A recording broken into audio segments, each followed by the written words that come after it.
Des clients qui sortent d'un restaurant, une scène devenue plus rare ces derniers mois, sauf pour les fêtes.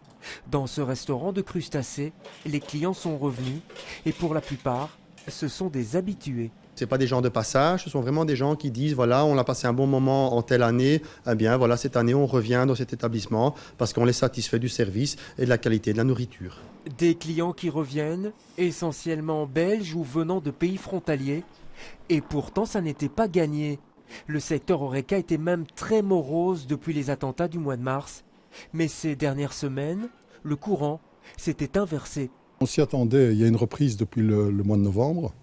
Le mois de décembre était relativement bon, les 15 premiers jours de décembre étaient très bons. La Noël, c'est une fête de famille, c'était nettement plus calme. Et puis ça a repris en fête de fin d'année, que ce soit pour la restauration, que ce soit pour l'hôtellerie. L'hôtellerie, pour sa part, retrouve elle aussi le sourire.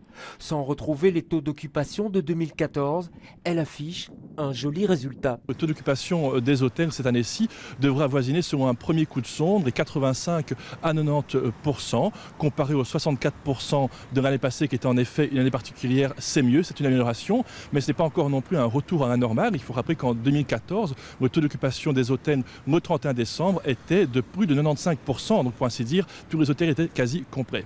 On n'en est pas encore là, mais le secteur respire. Quant aux touristes qui ont passé 1 ou 2 nuits à Bruxelles en fin d'année, on a compté beaucoup de Belges. Les lumières de la capitale ont donc encore tout leur pouvoir de séduction.